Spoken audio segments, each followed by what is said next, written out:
I'll be discussing affordable healthcare and how it's an issue today and how it needs to be addressed within our country.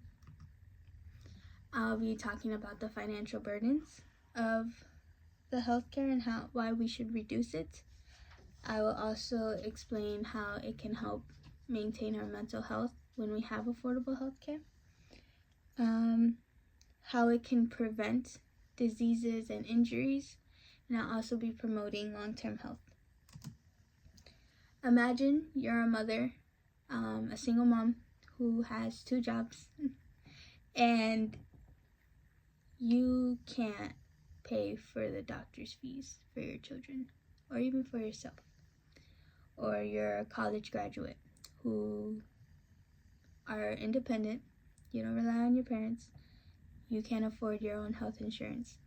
So you end up seeking care that isn't beneficial, doesn't help you at all, and you end up getting worse.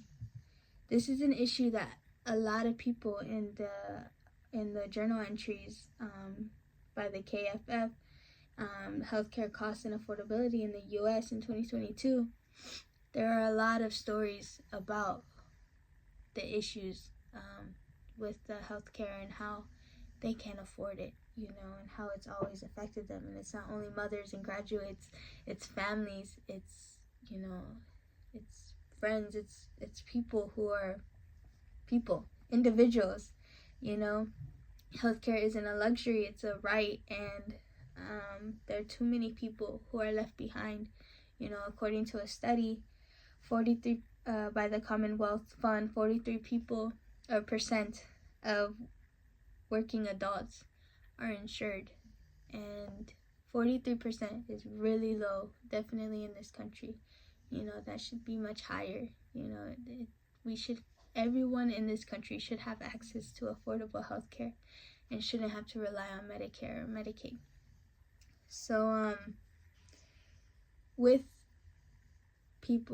the country reducing the our healthcare, and we're able to afford it, it definitely helps our mental health as well. We don't have to constantly worry about whether or not you're going to pay for something. You can pay for the doctor fees. Oh, I can't take my child. I know that he's sick, and I know that it's going to affect the whole family, but I can't take him. I can't afford it. It affects you. You can become depressed.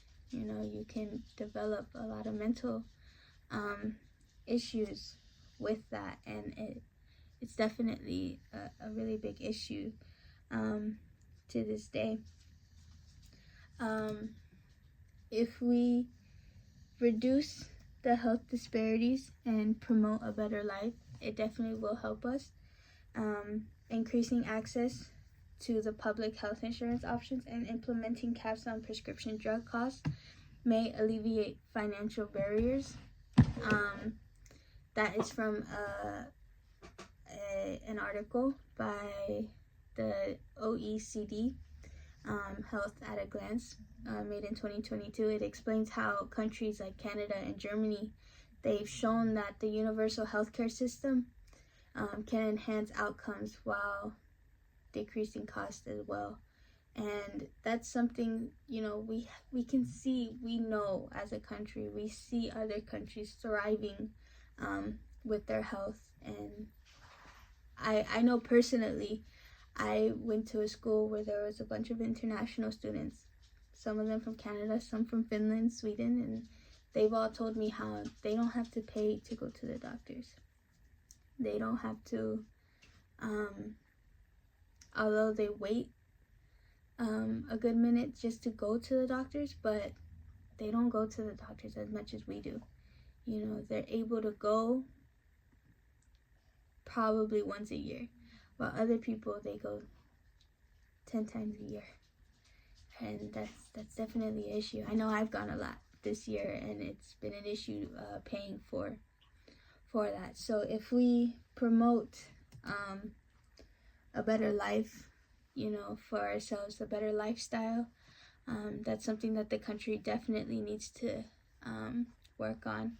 We need to prioritize on preventative care and reducing expenses and ensuring that all citizens have access to health care, and you know, in a perfect world, our parents don't have to be reluctant to not take their child from the doctor, you know, alienating them from the doctor and making them feel comfortable about paying for the doctor.